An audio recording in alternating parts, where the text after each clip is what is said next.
Well, here's the thing. When you're buying an investment property, obviously you're not going to live in it. So there are certain requirements for the loan side. That's something you'll talk about. I looked up a property just recently for $250,000 out in Denver. Okay, Denver proper. 80249 zip code. It's a 2-bed, 2-bath, over 2,200 plus square feet with a 2-car garage. And, you buy that property, and depending upon the amount of down payment that you can put down and the type of loan you're going to get, obviously, well, that comes out to, and you worked up some numbers for me. It's a beautiful thing. You buy that home, you're looking at about $1,100 plus taxes and insurance as your mortgage payment. And if you want to rent that out, well, I think that's a no-brainer for you. You're going to have some positive cash flow. $1,600 to $1,800 a month, right? For a 2,200 square foot property. Right. Somebody that's paying $1,500, $1,600 for a condo would be more than happy to have a house, right, with a young family, and so you've got perfect renters out there because that's the average price. Exactly. That's one of those homes that just cash flows very well. Beautiful.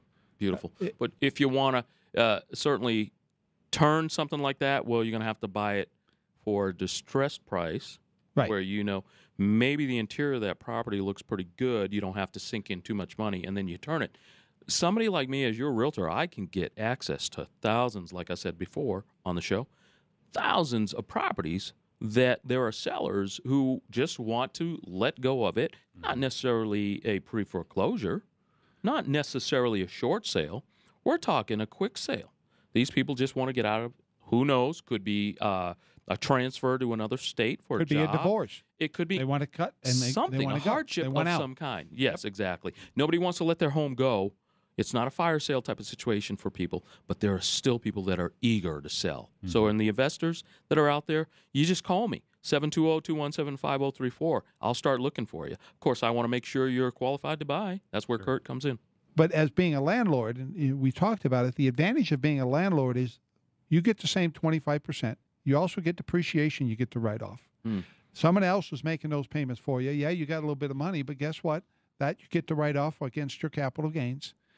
And you're building the equity at 8 to 9%, maybe 10% on a primary, a single-family home. So you're making probably $20,000 a year. Mm-hmm. And it becomes all of a sudden, and there's no extra money coming out of your pocket. Right. It's a great way to start a process. It's not for everybody, but you got to have the right team behind you that makes sure you get the right property. Exactly. And you know what? I right now have a lady who was referred to me. I helped her son buy. So, of course, he sends his mom to me. She owns several properties here in town. She's got a nice town home with no garage, but it's still, you're going to be amazed. It's a 2-bed, 2-bath. She purchased it roughly 7 years ago for about $110,000. She rented it out. Now, it's free and clear right now, okay? No encumbrances, no payoff. But she rented it out to her son. Thank goodness, okay? He's taking great care of it. 7 years later, she's ready to sell this thing. Free and clear. They're now selling for $167,000. I got it under contract.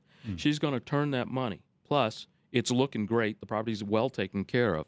So if you think about it, that's a difference of roughly $57,000 minus whatever expenses you have, et cetera. Right. And somebody else is giving you that money. You're not paying it. That's right. So there are advantages on both sides. Now's the time to buy if you're renting because you can save some money and start building the equity, or you can start building your portfolio down the road by buying some rental property.